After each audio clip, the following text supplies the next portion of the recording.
Good morning.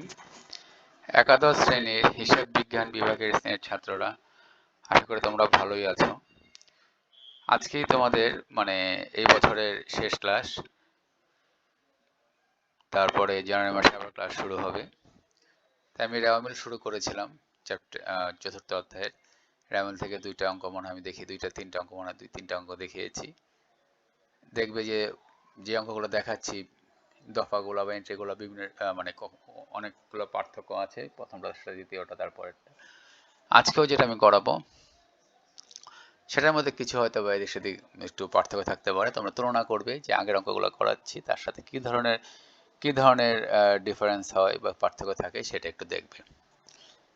আজকে র্যাওমিলে যেটা করাবো সেটা দেখো, কিছু খতিয়ানের যে উদ্বৃত্ত সেটা দেওয়া আছে, সেগুলো দিয়ে একটা র্যাওমিল করবো। তা কি দেওয়া আছে দেখো। দালান কোঠা ৯৫,০০০ টাকা, মূলধন ২,১০,০০০ টাকা, 10% ঋণ ১,০০,০০০ টাকা, আসবাবপত্র ৪০,০০০ টাকা, ইজারা সম্পত্তি ১৫ বছর ৪৫,০০০ টাকা, বুক ডেটস দেনাদার বৃন্দ এটা, এবং বিক্রয় খতিয়ান যেটা কিন্তু দেনাদার বৃন্দ বা দেনাদার, তার একটা নাম পেলে কি দেনাদার, একটা নাম হচ্ছে বুক ডেটস, এরকম আসতে পারে। ৯০,০০০ টাকা, পাওনাদার ৬০,০০০ টাকা, মজুত পণ্য ৩০/৬/২০১৫, জুন মাসের শেষে জুলাই থেকে শুরু হবে। এটা জুন মাসের শেষ তারিখ দিয়েছে, তার পরবর্তী মাসে জুলাই মাসের ১ তারিখ, জুলাই টু জুন, ১,৫০,০০০ টাকা, বিজ্ঞাপন ২০,০০০ টাকা, আয়কর ৫,০০০ টাকা, বিমা স্যালামি ৬,০০০ টাকা, বিমা স্যালামি ৬,০০০ টাকা, অফিস খরচ ৪,০০০ টাকা, ঋণের সুদ ১০,০০০ টাকা, বেতন ৩০,০০০ টাকা, খুচরা যন্ত্রাংশ ৮,০০০ টাকা, মণিহারি ২,০০০ টাকা, ব্যাংক জমা ৩৫,০০০ টাকা, মোট লাভ ২,১৫,০০০ টাকা, প্রাপ্য বিল ৫৫,৫০০ টাকা, প্রদেয় বিল ১৫,০০০ টাকা, ট্রেডমার্ক ৪,৫০০ টাকা। এটা হচ্ছে খতিয়ানের উদ্বৃত্ত। এই খতিয়ানের উদ্বৃত্তগুলো দিয়ে, যে উদ্বৃত্তগুলো আছে সেগুলো দিয়ে আমরা একটা র্যাওমিল প্রস্তুত করব।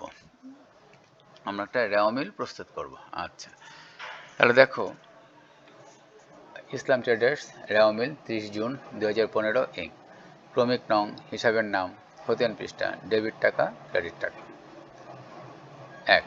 দালান কোঠা ৯৫,০০০ টাকা ডেবিট। ২.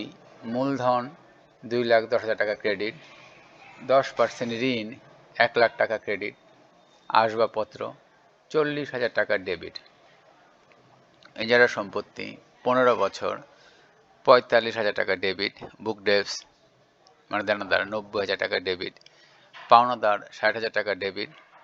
মজুত পণ্য ৩০/৬/২০১৫ প্রারম্ভিক মজুত পণ্য ১,৫০,০০০ টাকা ডেবিট। বিজ্ঞাপন ২০,০০০ টাকা ডেবিট। আয়কর ৫,০০০ টাকা ডেবিট। বিমা স্যালামি ৬,০০০ টাকা ডেবিট। অফিস খরচ ৪,০০০ টাকা ডেবিট। ঋণের সুদ ১০,০০০ টাকা ডেবিট। বেতন ৩০,০০০ টাকা ডেবিট। আচ্ছা, তাহলে খতিয়ানের যে উদ্বৃত্তগুলো আছে সেগুলোতে আমরা একটা র্যাওমিল প্রস্তুত করছি।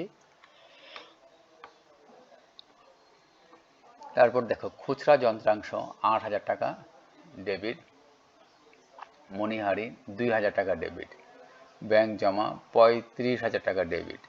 মোট লাভ ২,১৫,০০০ টাকা ডেবিট। প্রাপ্য বিল ৫৫,৫০০ টাকা ডেবিট।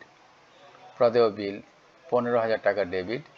ট্রেডমার্ক ৪,৫০০ টাকা ডেবিট। দুই দিকে যোগফল হয়ে গেল ৬,০০,০০০ টাকা। তাহলে কিন্তু আমরা র্যাওমিলটা করলাম। কিভাবে করলাম? খতিয়ানের যে উদ্বৃত্তগুলো দেওয়া আছে সেই খতিয়ানের উদ্বৃত্তগুলো দিয়ে আমরা র্যাওমিলটা করলাম। আচ্ছা, আমরা কিন্তু এর আগেই দেখি যে আমি বলেছি বা তোমরা জানো সেটা, যে সম্পদ, ব্যয়, খরচ যেগুলো আছে সব ডেবিট, আর আয়, দায়, লাভ বা মুনাফা যেগুলো আছে সব ক্রেডিট।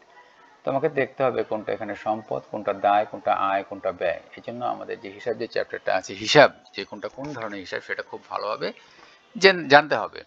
তাহলে আমরা এখানে খতিয়ান উদ্বৃত্তগুলো ডেবিট ক্রেডিট আমরা দিয়ে দিলাম এবং অঙ্কটা আমাদের মিলে গেল। যদি অঙ্কটা না মিলতো, তাহলে কিন্তু আমরা দেখতাম যে সব কিছু ডেবিট ক্রেডিট যেটা যেখানে দেওয়ার দরকার সেটা ঠিক মতো আমরা দিয়েছি কিনা। ডেবিট ক্রেডিট যদি সব কিছু ডেবিট ক্রেডিট সবগুলো ডেবিটের ডেবিট দিয়ে ক্রেডিটে ক্রেডিট দিয়ে আমরা দিয়ে থাকি, তখন অঙ্ক যদি না মিলে তখন কিন্তু আমরা অনিশ্চিত হিসাব দিয়ে যেই দিকে থাকুক না কেন মানে ডেবিট দিকে যদি কম হয় ডেবিট দিকে নিয়ে আসবো টাকা, আর ক্রেডিট দিকে যদি কম হয় ক্রেডিট দিকে টাকা নিয়ে আসবো। তখন আমরা অনিশ্চিত হিসাব দিয়ে ডায়ামিলটা মিলিয়ে দেবো, মিলবে। যদি ডেবিট এবং ক্রেডিট দিক সব ঠিক থাকে কিন্তু অঙ্ক না মিলে তখন অনিশ্চিত হিসাব দেবো।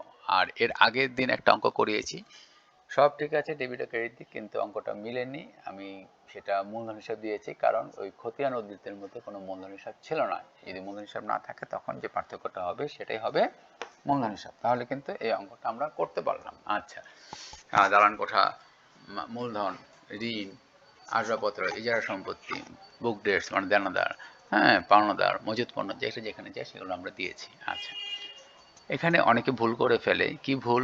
যেটা ডেবিট দিকে দেওয়ার কথা সেটা ডেবিট দিকে না দিয়ে ক্রেডিট দিকে দেয়, আর যেটা ক্রেডিট দিকে দেওয়ার কথা সেটা ক্রেডিট দিকে না দিয়ে ডেবিট দিকে দেয়। দুই একটা এন্ট্রি এরকম করে ফেলে, তখন কিন্তু অঙ্কটা ভুল হয়ে যায়, তখন নম্বর অনেক কমে যায়। 1 2, অনেকে কি করে, এই যে এখানে 10% ঋণ আছে, তুমি 10% ঋণ আছে তুমি সরাসরি ক্রেডিট দিকে 10% ঋণ 1 লাখ টাকা দিয়ে দাও।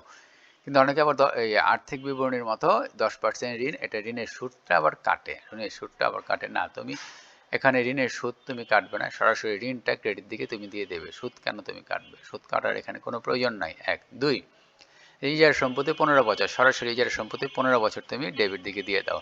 হ্যাঁ, অনেকে ইজারা সম্পত্তির অবলোপন আবার মিলে কেটে দেখে দেখায়, কিন্তু ইজারা সম্পত্তির অবলোপন তো পরিচালন ব্যয়ের মধ্যে দেবে, আর্থিক বিবরণীর মধ্যে, তুমি এখানে কেন দেবে? তাই রামিলের মধ্যে সরাসরি ইজারা সম্পদ যেটা দেওয়া আছে 15 বছর 45,000 টাকা, সেই 45,000 টাকা তুমি দিয়ে দেবে। তুমি কোনো কিছু এখানে কাটবে না, সরাসরি দিয়ে দেবে। তাহলে এই যে খতিয়ানে যে উদ্বৃত্তগুলো আছে, তুমি আগে যখন পরীক্ষা অঙ্কগুলো দেবে তখন এই উদ্বৃত্তগুলো তুমি আগে এক পলক দেখে নেবে, কোনটা চোখে দিয়ে দেখবে, দেখবে কোনটা কোন দিকে যায় মেমোরিতে নিয়ে আসবে তাৎক্ষণিক, মানে কোনটা সম্পদ, কোনটা আয়, কোনটা ব্যয়, কোনটা দায়, এটা তুমি দেখে মানে মোটামুটি মেমোরিতে নিয়ে এসে তারপর তুমি রামিলা ঘর কেটে তারপরে রামিলটা করো। যেমন দালান কোঠা 95,000 ডেবিট দিয়েছি, মূলধন 2,10,000 টাকা ক্রেডিট দিয়েছি, 10% ঋণ 1 লাখ টাকা ক্রেডিট, আসবাবপত্র 40,000 টাকা ডেবিট, ইজারা সম্পত্তি 15,000 টাকা, সরি 15 বছর 45,000 টাকা ডেবিট, বুক ডেট 90,000 টাকা ডেবিট, পাওনাদার 60,000 টাকা ক্রেডিট, মজুত পণ্য 30/6/2015 1,50,000 টাকা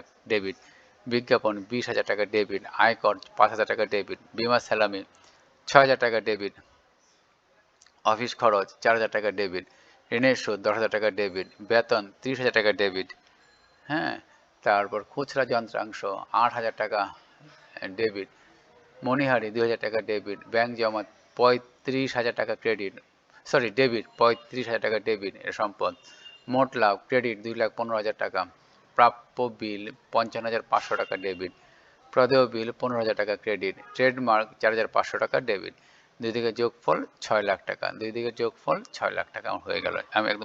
আমি অঙ্ক যখন করলাম একদম পুরোপুরি যে খতিয়ান উদ্বৃত্তগুলো ছিল যেটা যেদিকে যায় সেদিকে দিলাম, অঙ্কটা আমরা মিলিয়ে ফেললাম, অঙ্কটা আমাদের হয়ে গেল। এভাবে এই রামিলটা তোমরা করবে। যাই হোক, দেখো আমি আর কয়েকটা বিষয় উল্লেখ করবো তোমাদের। অনেক দিন হয়ে গেল তোমাদের ক্লাস হয়েছে, অনেকগুলো ক্লাস হয়েছে, আমি যেই অঙ্কগুলো করিয়েছি যেভাবে দেখিয়েছি সেই অঙ্কগুলো সেভাবে করতে থাকো, সেই অঙ্কগুলো দেখে যাও।